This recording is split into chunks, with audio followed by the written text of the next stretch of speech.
Welcome to video number 5. Here we're looking at New Mexico. New Mexico will be the third state I'm passing through. Obviously we have California, then Arizona. Now I think this will present the biggest challenge of all. We kind of put things in perspective here. New Mexico is the fourth largest land state in America. Obviously Alaska is the biggest, but so in terms of area we're looking at 210,000 square miles roughly. Great Britain is like 95,000 square miles, so we're looking at probably 2.25 times the size of Great Britain, but New Mexico has a population of 2 million people. Now that means there's not going to be an awful lot of people around. It's going to be very, very sparse, very barren. Lack of services means everything's going to be carried in the stroller. We've got altitude issues.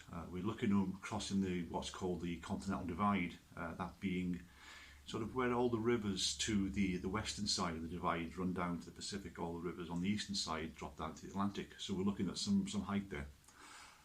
My route will take me on Highway 60 for a lot of it. There's an issue there where I come out of Mountain Air where I could lift north and go past Ladron Peak, which is about 9,100 feet, or I could stick with Highway 60, go through and then pick up some service areas and then pick up my original route again. That kind of looks best. It's not on the map. I pointed out on the map, but it's not my designated route. But I think it may be an option worth looking at when I'm there. And again, a lot of these things you won't know until you're there, and you have to be very flexible in how you approach, because if you're going there determined that this is how you're going to do it, you can come unstuck quite easily. You need to be able to be, you need to be flexible in your planning as such, especially regarding routes where you're looking at. We're 4,000 miles away from New Mexico. So we're looking at, like the Google Maps, looking at videos of people who have done the crossing and trying to pick a route from what they've done. I think it'd be safe, be sound, but we've got to be accepting that we could have changes. Now the Pet Stroller itself, yeah, after the last outing, it picked up that many thorns. The tubes were like a tea bag. So pneumatic tyres, maybe not a good idea. Can't get solid tyres anywhere, I've tried. But someone's come up with an idea of the expanded foam sort of pipe lagging. I think this might be a good idea. I mean, there could be various diameters.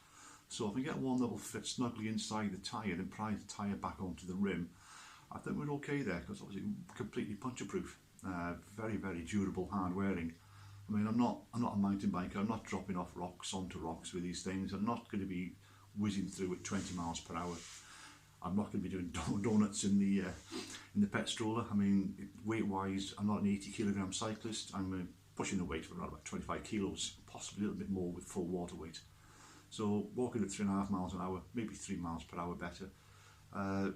These wheels will be fine. The tyres will stay on the wheels, so we're fine. So we're going to look at the map a little bit later and point out the route, and you'll see the variation, or the point at which there could be a change of route.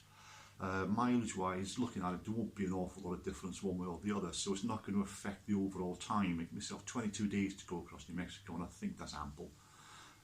Averaging just less than 20 miles a day because of the altitude could affect obviously the thin air. Going through that time of year, New Mexico average temperatures around 20 degrees daytime, night time it can drop below freezing. That's okay, it's manageable. So I think we'll stick with that. That's New Mexico. Stay and watch the video of the route plan, and then we got the spreadsheet at the end showing the mileage day by or town by town mileage. So stay tuned. We'll have video number 6, which will be Texas plus Oklahoma. I'll tell you more about that obviously on the next video. So bye for now. Here we go with the map. St. John's there, the last town that I'll be going through in Arizona, moving through to Camado. Now this area here is the problem for me. This is the Continental Divide. Every river this side goes to the Pacific, every river that side drops down to the Atlantic, which means that we've got peaks here as we go down through past Magdalena, 10,000, 10,000, 9,000 feet. We're going to be travelling at a lot of altitude in the winter, so we've got the thin air, you've got the cold air, probably blizzards. There is a route there they're looking at, maybe taking Route 60 and then taking this trail up here and picking up my original route.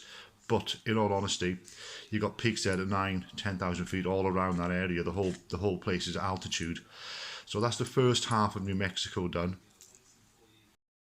Moving on to the second half here, where we've got mountain air. They're moving through, dropping down gradually, picking up the 60, walking along the 60, Route 60 there, dropping down into Clovis there before crossing the border into Texas just there.